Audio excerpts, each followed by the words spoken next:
بنو ہاشم حضور صلی اللہ علیہ وآلہ وسلم کا خاندان جن پر صدقہ حرام ہے.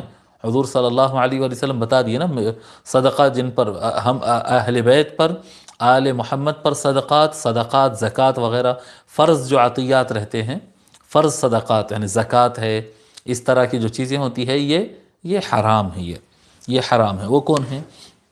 حضور صلی اللہ علیہ وآلہ وسلم کا اپنا گھر ہے، پھر ان کے علاوہ پھر حضرت عباس حضور صلی اللہ علیہ وسلم کی چچا ہے، آل عباس ہے، پھر آل علی ہے، آل جعفر ہے، آل عقیل ہے. یہ جو ہے یہ حضور صلی اللہ علیہ وسلم کی کزنس ہے نا، یہ حضرت ابو طالب رضی اللہ تعالیٰ عنہ کے بیٹے ہیں. عقیل ہے، جعفر ہے، مولا علی ہے. تو ان کی اولاد انہوں اور ان کی اولاد پر بھی صدقات حرام ہیں. یہ بنو ہاشم.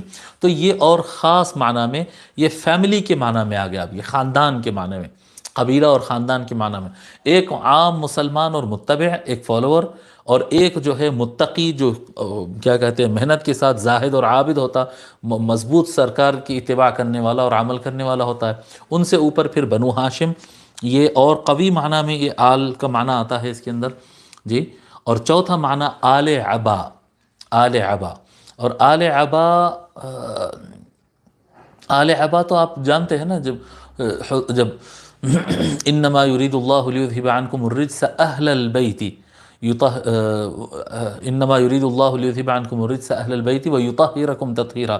جب یہ آیت کریم نازل ہوئی تو حضور صلی اللہ علیہ وآلہ وسلم اپنے مکان سے باہر تشریف لائے اور حضرت ام سلمہ ام المؤمنین ام سلمہ رضی اللہ عنہا کے گھر تشریف لے گئے، اور وہاں پر جا کر سیدہ فاطمہ، مولا علی اور امام حسن اور امام حسین چاروں کو اپنے ساتھ ایک چادر میں لے لیے. 5 ایک چادر کے اندر 5 ہو گئے. سرکار اپنی چادر میں چاروں کو لے لیے اور لے کر فرمائے اللہم ان ہؤلاء اہل بیتی فاذہب عنہم الرجس وطہرہم تطہیرا. اے اللہ بے شک یہ میرے اہل بیت ہیں جی. جب آقا صلی اللہ علیہ وآلہ وسلم ارشاد فرمائے تو یہ جو پنجتن ہوتے ہیں، یہ پنجتن یعنی حضور صلی اللہ علیہ وسلم کے ساتھ 4، مولا علی، سیدہ فاطمہ، امام حسن، امام حسین، یہ آل ہے. یہ ان کو آل عبا کہتے ہیں، آل عبا. تو پھر بنو ہاشم خاندان کے اندر یہ اور خاص ہو گئے. یہ پہلے مسلمانوں کا ایک بڑا سرکل تھا، ایک عمومی معنی، اس سے خاص متقی اور نیک لوگوں کا معنی، اس سے خاص بنو ہاشم کا معنی ہو گیا، پھر اس سے زیادہ خاص جو ہے آل عبا. آل عبا پنجتن پاک کا جو معنی، یہ آل عبا جو ہے یہ آل محمد کہلائیں گے صلی اللہ علیہ وآلہ وسلم.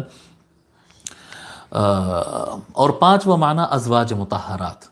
آل محمد جب کہیں گے، حضور صلی اللہ علیہ وآلہ وسلم کا گھرانہ کہیں گے، تو وہاں پر کیا کہتے ہیں،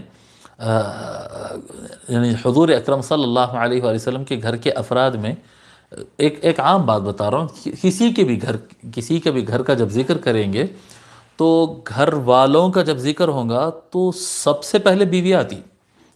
سب سے پہلے جب کسی کے گھر والے کہیں گے، کیونکہ والدین کسی کے ساتھ والدین رہتے ہیں، کسی کے ساتھ والدین نہیں رہتے، اپنے گھر میں رہتے. شادی کر کے لڑکا الگ گھر میں رہتا ہے جی.